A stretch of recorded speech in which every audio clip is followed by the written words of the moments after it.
আসসালামু আলাইকুম। সৌদি আরবের আজকের গুরুত্বপূর্ণ খবরগুলোতে আপনাদের স্বাগতম। সৌদি আরবের আল খারিজ এলাকায় এক ভয়াবহ ক্ষেপণাস্ত্র হামলার ঘটনায় 2 বাংলাদেশি নাগরিক নিহত হয়েছেন। সৌদি প্রতিরক্ষা বাহিনী একটি ব্যালিস্টিক মিসাইল মাঝ আকাশেই ধ্বংস করতে সক্ষম হলেও এর জ্বলন্ত ধ্বংসাবশেষ একটি আবাসিক ভবনের ওপর পড়লে এই হতাহতের ঘটনা ঘটে। স্থানীয় সিভিল ডিফেন্স এবং সংশ্লিষ্ট দূতাবাস নিহত 2 জনের পরিচয় নিশ্চিত করে জানিয়েছে, নিহতদের 2 জনই বাংলাদেশি।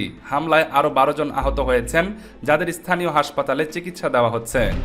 ইরানের পক্ষ থেকে রিয়াদের নিকটবর্তী রাডার সিস্টেম লক্ষ্য করে এই হামলার দাবি করার পরপরই আল খারিজে এই প্রাণহানি ঘটে। বর্তমানে পুরো এলাকাটি নিরাপত্তা বেষ্টনীতে ঘিরে রাখা হয়েছে এবং সংশ্লিষ্ট কর্তৃপক্ষ প্রবাসীদের সতর্ক থাকার পরামর্শ দিয়েছে। এই ঘটনায় স্থানীয় প্রবাসী বাংলাদেশিদের মধ্যে গভীর শোক ও আতঙ্ক বিরাজ করছে।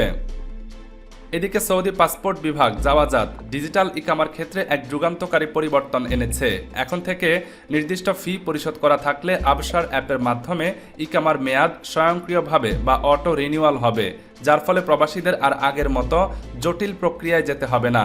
পাশাপাশি শ্রম আইনেও নতুন সংশোধনী আনা হয়েছে, যেখানে প্রবাসী শ্রমিকদের কর্মস্থল পরিবর্তন বা কাফালা প্রক্রিয়াকে আরও সহজতর করা হয়েছে।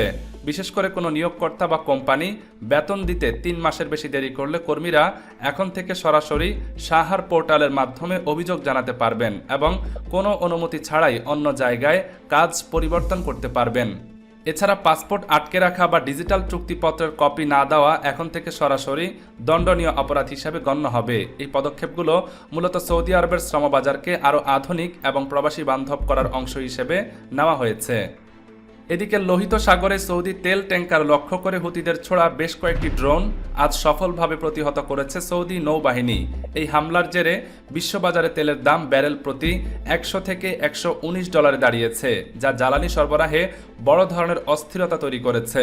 উদ্ভূত পরিস্থিতি মোকাবেলায় আজ থেকে পাকিস্তান ও সৌদি আরবের মধ্যে আল শামশাম নামক একটি জরুরি যৌথ সামরিক মহড়া শুরু হয়েছে।